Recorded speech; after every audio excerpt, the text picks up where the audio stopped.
Good day, my friend. It delights me to have your ear for a moment. Allow me to introduce myself properly. I'm Mercy Otis Warren, born in 1728 on the salty shores of Barnstable, Massachusetts. Some folks call me a daughter of liberty, and I rather like that. I grew up in a house where arguments and ideas were passed around just as often as bread and butter. My father, Colonel James Otis, had a most unusual belief for the time, that a woman's mind should not be confined to the spinning wheel alone. Imagine that.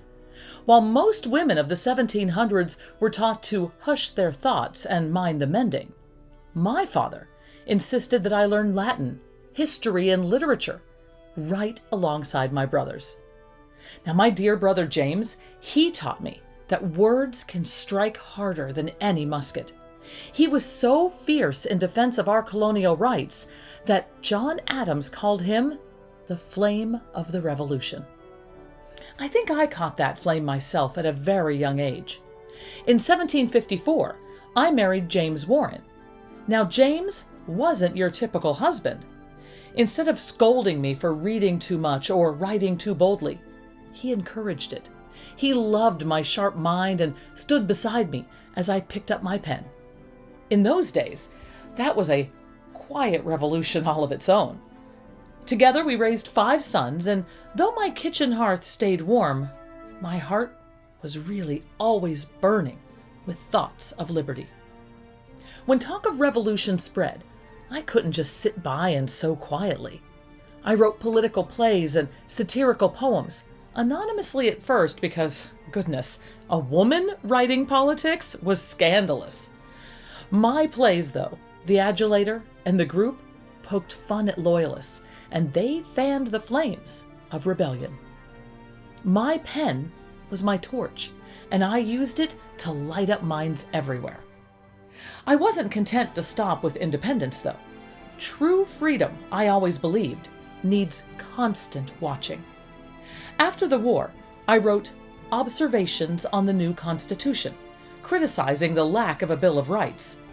Even my dear friend John Adams and I butted heads. Oh, how we argued. In 1805, I published History of the Rise, Progress, and Termination of the American Revolution. Imagine that. A woman daring to write a comprehensive history of our fight for freedom. I didn't just list the battles. I explored character, power's temptations, and the fragile beauty of liberty once won. Some called me bold. Some called me unladylike. I simply called myself necessary. You see, to me, words are alive. They can build nations or break them apart. I chose to build, to record, to inspire. So yes, I was outspoken, daring. I wasn't afraid to take up space in the smoky, noisy halls of history.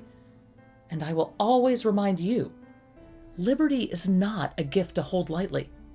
It's a story we must keep writing every single day. I, Mercy Otis Warren, am proud to say I helped pen the first chapters of America's grand tale of freedom, and I'd do it all again.